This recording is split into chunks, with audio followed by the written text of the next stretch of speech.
interesante, ¿no? Porque algo me parece que quedó quizás por fuera que me interesaría señalar es y que un aspecto de la metodología es que tu lectura de otro Lacan es en sincronía. Y eso es muy importante porque nos aporta, le confiere al trabajo el estatuto quizás del modelo teórico, la organización sincrónica de la obra, que es muy distinto, entiendo, a estudios, por ejemplo, de tipo universitario, donde se va como haciendo el tren de los cambios, de las evoluciones conceptuales. ¿Podrías contarnos algo de cómo es leer a Lacan en sincronía? Sí, no es más que la aplicación de la teoría sobre la estructura de Lacan a la propia teoría. Dicho así parece difícil, en fácil es suponer que la teoría está estructurada. Es suponerlo, es una hipótesis de trabajo. La estructura no es nada más que un intento de hacer cognoscible algo que uno quiere entender. Y se lo supone estructurado, quiere decir que es como una máquina que sus partes participan de ciertos engranajes que tienen que estar conformados de tal manera para que haya un funcionamiento, y entonces en eso el tiempo evolutivo de la maduración es inaplicable. Primer Lacan, segundo Lacan, tercer Lacan, ultimísimo Lacan, todo el lacanismo se maneja así, los términos son de Miller, pero todo el freudo-lacanismo se maneja así. Para hacerlo requiere abandonar la idea de estructura. Pero si uno aplica la idea de estructura, tiene primero, segundo y tercer Lacan, y último Lacan y ultimísimo Lacan. Pero también tiene niño, adolescente, madurez. Y tiene primera teoría de Freud de la angustia, segunda teoría de Freud. O sea, trabaja con un tiempo evolutivo, haciendo hincapié en el tiempo evolutivo. Si uno trabaja con la noción de estructura, se habilita, por ejemplo, la idea del inconsciente estructurado como un lenguaje. Pero si el inconsciente está estructurado con un lenguaje, requiere un término abstracto, impropio para ser aplicado a la realidad cotidiana y su entendimiento, que es la sincronía. La sincronía es un término, un neologismo de Ferdinand de Saussure, requerido por su actividad de lingüista, que es un concepto abstracto para dar cuenta del origen de una lengua. Si los significantes, cada uno es distinto de todos los otros, hace falta plantear que tuvieron que surgir todos juntos. No pudo haber habido uno primero y uno segundo. Todos juntos no son todos, sino todos los que son en un momento X tienen que haber surgido todos juntos. Eso es sincronía, es una noción abstracta que se aplica a ese tipo de fenómenos. No tiene nada que ver con simultaneidad. Todo lo que sucede el 11 de febrero a las 24 horas. Entre paréntesis, desde Einstein sabemos que tampoco existe ese tiempo absoluto que permite la simultaneidad. Depende de la posición del observador, incluso qué hora será.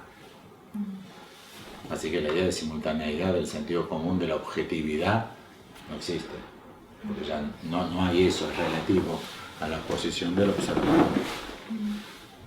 Con lo cual, yo me planteo siempre, respecto de cualquier problema que estoy investigando en Freud y en Lacan, una acentuación de la función de la sincronía, esto es de la estructura.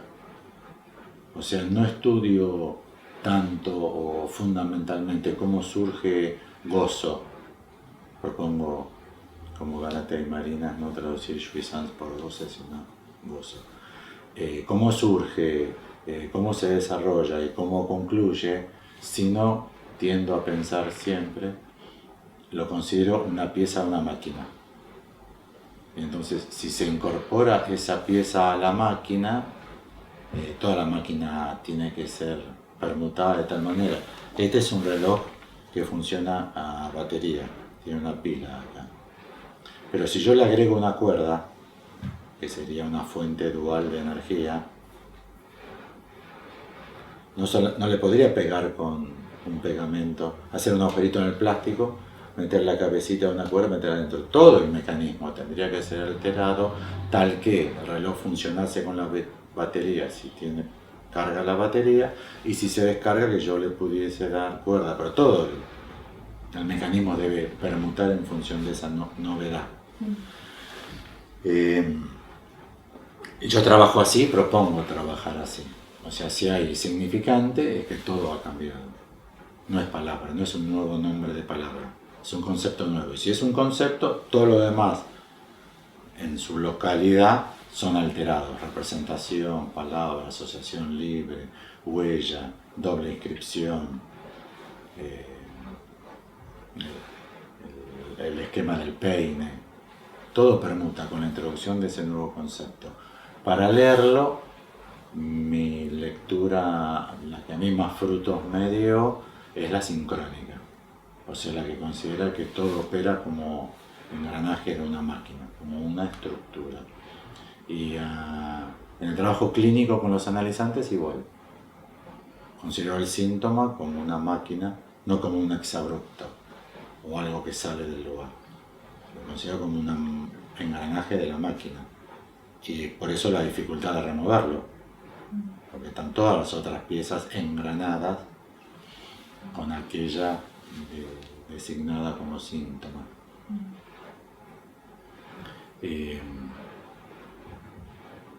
Entiendo, es difícil, porque Lacan es muy confuso, pero entiendo que la lectura que Lacan hace de Freud también es estructural o sincrónica. No quiere decir que la máquina no cambie. Yo puedo comprar un coche a nafta y agregarle gas.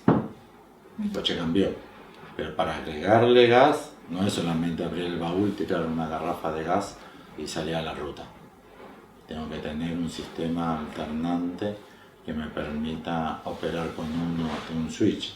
Pero a su vez todo lo que funcione como carburador, encendido y los coches mandan a la computadora tendrá que ser alterada tal que admita el gas. Con lo cual es una transformación bastante sistemática. Los psicoanalistas trabajan como bolsas de papa y para ellos cada concepto es una papa nueva que se agrega. Y entonces se especializan en comentar esa papa, pero no trabajan en la perspectiva estructural. De hecho, uno de los autores que más colaboró con el freudiolacanismo de la manera más poderosa, uno de los autores fundamentales del freudiolacanismo es un paciente de Jacques-Alain Miller, que es Jean-Claude Milner, que tiene un libro, él tiene un libro que se llama La obra clara, pero es más oscuro ese libro, es paradójico, no se entiende mucho, lleno de neologismos de él, etcétera, etcétera, y que quiere venir a decirnos que Lacan abandona estructura en el seminario 20, lo que es una falacia argumentativa escandalosa, ya que es el Lacan de los nudos y las trenzas. Sí, el periplo estructural. El periplo estructural, sí, toda la obra de Milner está redactada de Lacan en función del proyecto freudio-lacaniano, liderado por Miller, su analista y su compañero de ruta en muchas empresas, que convencieron a la gente que el primero y segundo Lacan trabajan con la estructura, el Lacan del goce ya no. Y eso me parece que empobrece muchísimo la posición de los investigadores, porque trabajar sin estructura, por ejemplo, observen, la gente dice la inflación de Alfonsín, pobre Don Raúl, igual hay unos bizcochitos que se llaman Don Raúl, así que está compensado, pero pobre Don Raúl, porque la inflación es de Alfonsín.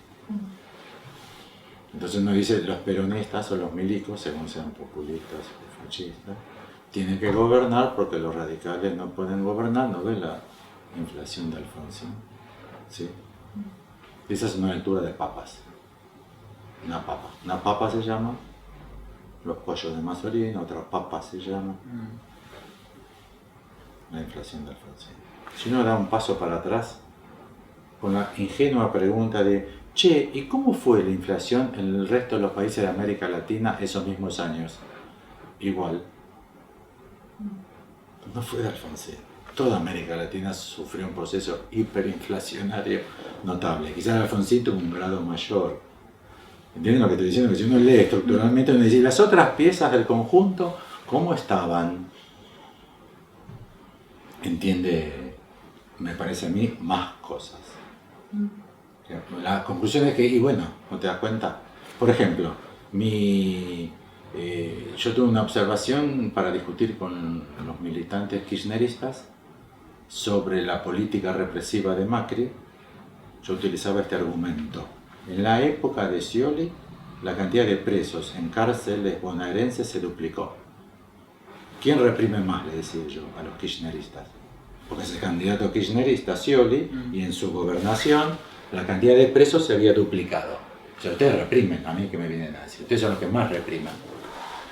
Yo me pareció un argumento macrista, porque yo después dije, a ver, espera, ¿cómo es esto? Y di un paso para atrás y puse en Google cantidad de presos en el mundo se duplicó en la década de Scioli. En el mundo, no fue un problema que Scioli sea represivo. De hecho, si Scioli fuese represivo no hubiese habido muchos presos, porque la inoperancia de Scioli fue tremenda, así que no hubiese habido menos presos. La inoperancia argentina en general. Pero se duplicó en el mundo, con lo cual entiende que si uno lee caso por caso, tenés el peligro de papa y otra papa y otra papa. Pero si lees estructural, vos podés considerar eso en relación a un contexto, a un discurso, a una circunstancia. Bueno, en el Big Bang planteas también lo que decías la vez pasada de covariancia, ¿no? Claro. La relación que tienen los significantes en la estructura. Me animé, yendo un paso más que Lacan, pero porque la investigación me había llevado, ya tenía recursos, no mis habilidades, sino lo que me había aportado la investigación hasta ese momento. Pensar que había un problema para admitir lo estructural y la sincronía, y era que se concebía una idea de que todo es un tiempo que viene de un pasado hacia un futuro, y el pasado es infinito para un lado y el futuro es infinito para el otro, que es un modelo físico. Y al descubrir, porque me actualizo en la lectura de libros de divulgación sobre ciencias modernas, descubrí el modelo del Big Bang, entonces me permitió pensar, hay otra física tan válida como la otra, o más, es más explicativa. El universo comenzó, y que entonces se puede plantear la idea de que hay un surgimiento estructural con covariancia que no requiere e incluso impide decir primero uno, luego otro, que es como la gente cree que se aprende a hablar, primero una palabra, luego otra palabra, o como evolucionan los lenguajes, primero o sea, viene el oso que nos va a matar, después sería vamos a coger, sería así, y después tengo hambre. Mientras que las lenguas no se pueden pensar así, hay un problema teórico. Entonces aproveché de un modelo teórico de la física relativamente moderna para aplicar y dar consistencia a la sincronía de Saussure y al inconsciente estructurado como un lenguaje de Lacan. No tiene nada que ver con Freud, que es la primera huella, segunda huella, nacimiento, primera huella, segunda huella, tercera huella, el esquema del peine, que es antiestructural, fundamental. Y entonces me animé a proponer un modelo nuevo en psicoanálisis. Todavía no sé qué valor tendrá, en el sentido de si los psicoanalistas lo utilizarán o no, o quedará en el olvido, pero podría ser un recurso para darle confianza a la teoría estructural de Lacan, ya que no es contrapuesta a las concepciones de la física de la estructura del universo. Coincide. Sería un espaldarazo para la teoría estructural. El universo también surgió todo junto. Todo lo que hay surgió del Big Bang, o sea, con el enfriamiento de los primeros segundos, minutos, se produjeron todas las diferencias y no provienen de un tiempo anterior. Hay un corte. Es un auxilio y además una idea muy poderosa. O sea, sí, lo puedo pensar. Me parece que una de las ideas poderosas que tiene el planteo es sobre el origen, ¿no? Que no hay centro, ni origen, ni fin. Utilidades clínicas. Utilidades clínicas. es muy frecuente la culpa de los padres por el desvío de los hijos. Si es homosexual, para padres homofóbicos, o si es criminal, para padres con moralidad anticriminal, si es macrista y los padres son kirchneristas, ¿cómo puede ser que me salga un hijo macrista si nosotros siempre fuimos del palo de lo popular y socialista? Que se plantea entonces una relación de causalidad determinista entre el padre y el hijo. ¿Por qué se aplica? ¿Por qué? ¿Qué justifica suponer que el hijo es homosexual o asesino o macrista en función de lo que fue o hizo el padre y la madre? Es una idea. En los fenómenos no hay nada que lo demuestre, salvo extremos. Si se agarra a un niño y se lo viola sistemáticamente por un regimiento de 114 soldados, mañana, tarde y noche, es probable que tenga alteraciones en su vida indelebles de adulto, pero son casos extremos. Y por otra parte son casos extremos, pero de los 11 chicos violados, los japoneses tenían un ejército de mujeres que llevó en la guerra contra Estados Unidos en el Pacífico para usarlas de prostitutas. O sea, habían secuestrado 200.000, 300.000 mujeres, como el ISIS, secuestradas 200, 300.000 las usaban como prostitutas. Obviamente, durante 4, 5, 6 años, prostitutas esclavizadas, esclavas sexuales, no prostitutas, qué bestia, esclavas sexuales, por el regimiento. Los japoneses usan guantes blancos, pero son bravos también, como todos los pueblos pueden mostrar. Ustedes me dirán, todas y cada una de ellas será afectada por esa monstruosidad que sufrieron, y yo consideré, sí, claro, seguramente sí. Pero si uno observa, el 11% se suicidó, que es una tasa altísima, porque Japón inventó esta cifra, la de las esclavas sexuales no, pero la cifra de suicidios, si no estudié cuántas se suicidaron de esas pobres mujeres, seguramente muchas más que los soldados que las esclavizaron. Se suicidaron más sobrevivientes de Auschwitz que los cuidadores de Auschwitz, los asesinos de Auschwitz. Es notable eso, notable. Y se suicida el 11%, que es mucho más que la tasa de Japón de suicidios. Eso es psicología. O sea que mi pregunta es, ¿y las otras? 89. Con lo cual, cada caso es cada caso. ¿Entienden lo que estoy queriendo decir? Ese hijo homosexual o ese hijo heterosexual. Hoy habría que preguntarse por qué salió heterosexual. Hoy ya preguntarse por qué salió homosexual ya no es una pregunta un poco compleja para el momento. Pero eso es muy bueno pensarlo como un Big Bang, que se estructuran de una manera caótica, imprevisible, un conjunto de elementos que producen una novedad y respecto al cual los padres, los abuelos son factores, pero no en causalidad determinista. Me parece que es muy bueno como herramienta clínica para pensar la culpa del padre por el hijo asesino. Mientras que un analista freudo-lacaniano a las culpas del padre por el hijo asesino le dirá: hazte responsable de lo que has hecho y trabajemos juntos para ver cómo tú eres el responsable de que tu hijo sea un asesino, un ladrón, un funcionario corrupto de bolsos. Claro, cae la responsabilidad subjetiva. Sí.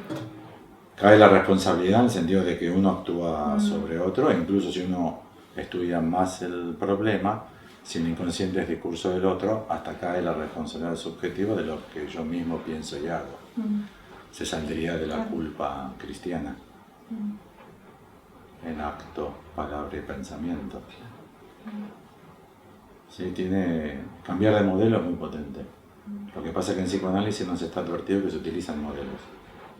Los modelos físicos que se utilizan en el freudo-lacanismo son aristotélicos medievales. Y lo que aportó Lacan con 50 años de trabajo sistemático para llevar eso al estado de situación de las ciencias de su época ha quedado perdido en el movimiento del retorno a Freud de sus falsos discípulos o alumnos.